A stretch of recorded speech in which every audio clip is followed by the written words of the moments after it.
Perpustakaan Pusat Universitas Hasanuddin yang terletak di samping Rektorat kini kembali mengumumkan kebijakan baru, berupa tambahan perpanjangan jam layanan mulai bulan September 2024. Perpustakaan ini akan dibuka setiap harinya tanpa libur, yang semulanya hanya 5 hari dalam sepekan sesuai hari kerja kantor, yakni Senin hingga Jumat.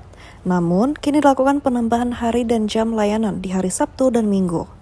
Saat ditemui, Ketua Divisi Pelayanan dan Penjaminan Mutu Perpustakaan Unhas, Iskandar menyebut penambahan hari dan jam layanan pada akhir pekan ini sebagai salah satu target untuk mencapai akreditasi internasional. Kebijakan ini ditetapkan berdasarkan observasi dengan membagikan kuesioner dan voting kepada Sivitas Akademika Unhas. Hasil observasi tersebut menunjukkan lebih dari 50% memilih dan setuju adanya penambahan jam layanan di hari Sabtu dan Minggu. Kebijakan yang mulai ditetapkan pada September ini akan membuka jam layanan di pukul 8 pagi sampai 4 sore pada hari Sabtu. Sementara untuk hari Minggu hanya buka pukul 8 pagi hingga 12 siang. Bedanya dengan hari-hari biasanya, pada hari Sabtu dan Minggu, perpustakaan tidak menyediakan layanan peminjaman buku secara manual, melainkan hanya memberikan ruang belajar bagi pengunjung. Tidak hanya mahasiswa, ini diperuntukkan bagi semua kalangan masyarakat luas. Dengan hanya memperlihatkan KTM bagi mahasiswa dan KTP bagi masyarakat umum, sudah bisa mengakses perpustakaan ini. Sabtu Minggu itu untuk menambah jam itu adalah pertama karena memang tuntutan akreditasi. Ya, ada tuntutan akreditasi itu harus jamnya itu yang bukanya ada targetnya begitu. Yang kedua, pernah juga masukan dari tim akreditasi internasional itu supaya jam buka perpustakaan itu ditambah Sabtu Minggu. Jadi sebelum Sabtu Minggu dibuka itu terlebih dahulu diadakan survei supaya kita ketahui apa memang benar orang-orang membutuhkan itu. Ya, dan hasilnya itu adalah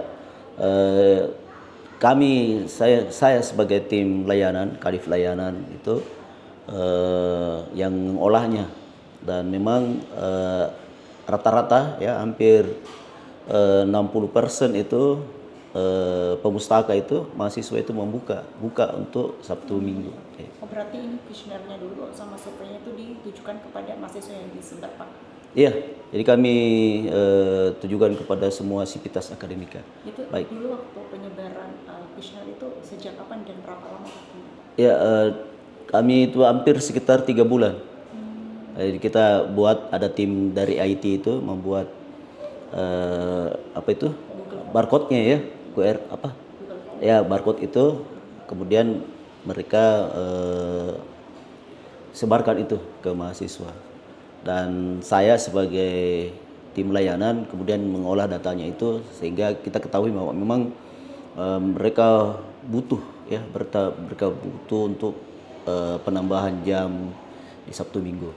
Rencananya Pak untuk Sabtu dan Minggu nanti dibukanya itu dari pukul berapa? Ya, kalau Sabtu itu dari jam 8 sampai jam 4 dan Minggu itu dari jam 8 sampai jam 12. Ya, dan saya juga sudah dimintai oleh pimpinan untuk memasukkan nama-nama tim dari divisi saya, Divisi Layanan dan Penjaminan Mutu Perpustakaan Unhas. Saya sudah masukkan, dan insya Allah mungkin 1 September itu sudah mulai jalan. Sebelum adanya penambahan jam layanan di hari Sabtu dan Minggu, Perpustakaan Unhas jauh sebelumnya sudah melakukan perubahan jam operasional. Jam tutup dari pukul 4 sore beralih pukul 6 sore. Sementara jam buka tetap sama tanpa ada perubahan, yakni pukul 8 pagi. Hal tersebut dilakukan melihat antusiasme mahasiswa yang berkunjung sangat tinggi. Perpustakaan ini memiliki puluhan jenis layanan bagi pustakawan, termasuk layanan digital seperti layanan bebas pustaka, layanan repositori, dan layanan kubuku. Tak hanya jam layanan yang tiada libur, perpustakaan ini juga dilengkapi dengan fasilitas pendukung seperti loker, tas pengunjung, wifi, pendingin ruangan, ruang baca, musola, WC, komputer digital corner, sehingga ini bisa menjadi ruang pilihan belajar. Zulkarnain, Nurinur Hayati, Unhas TV.